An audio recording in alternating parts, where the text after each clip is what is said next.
중앙방역대책본부는 대응 체계를 변경하고자 합니다.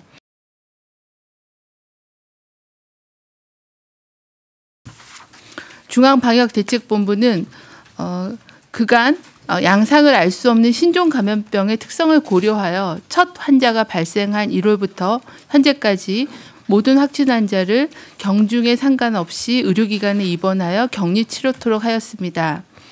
하지만 한 달여 기간 동안의 조사와 연구를 통해서 밝혀진 코로나19의 특성은 과거 사스나 메르스와는 다른 양상을 보이고 있습니다. 감염 초기에 특히 경미한 증상일 때부터 전파가 일어나며 특히 닫힌 공간에서 밀접한 접촉이 일어났을 때 더욱 강하고 빠르게 전파가 일어나는 특성이 있었습니다. 하지만 이렇게 빠른 특성에도 불구하고 다행히 80%는 경증으로 완치가 가능하며 다만 고위험군인 고령자, 기저질환자는 적극적인 치료가 필요하며 중증 상태로 가지 않고 또 사망을 방지 위한 적극적인 그런 치료가 필요하다는 것을 확인하였습니다.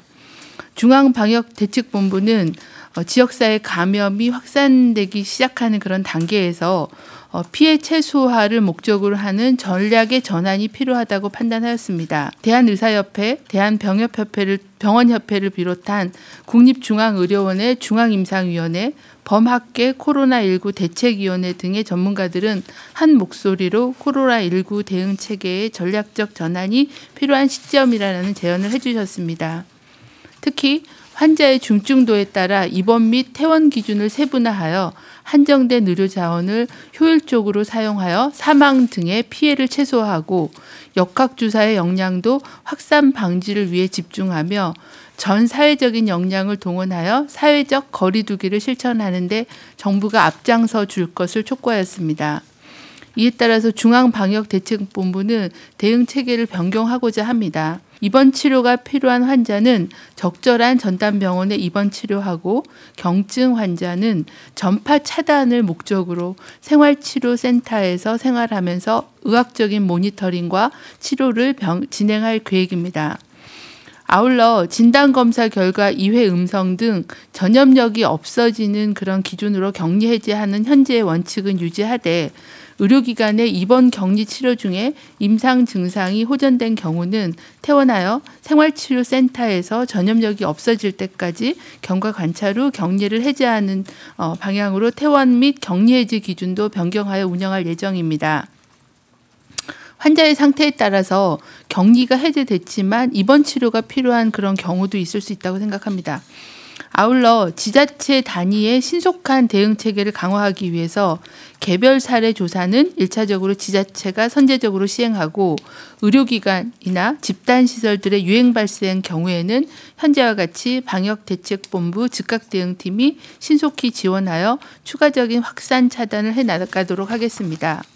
현재 우리 사회가 중점적으로 지켜야 할 분들은 면역력이 약하신 분들, 그리고 기저질환자분들, 그리고 고령자분들 같은 그런 위험이 높으신 분들의 사망률을 낮추고 적절하게 의료기관 의료 치료를 받도록 하는 것이 중요한 상황입니다.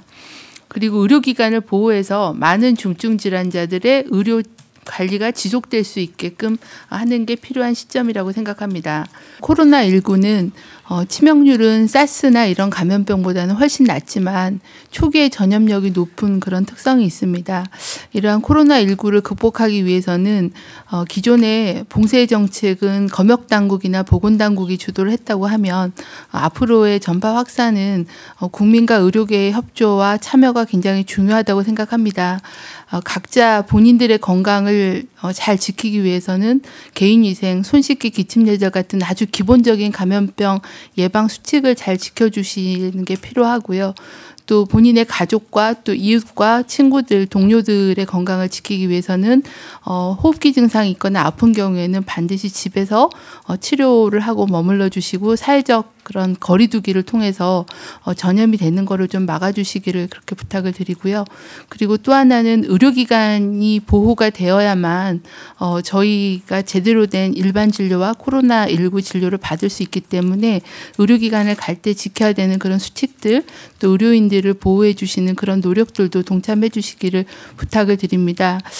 저희 방역대책본부와 또 지자체의 많은 그런 방역 담당하는 방역 담당자들도 최선을 다해서 피해를 최소화할 수 있게끔 최선의 노력을 다하도록 하겠습니다.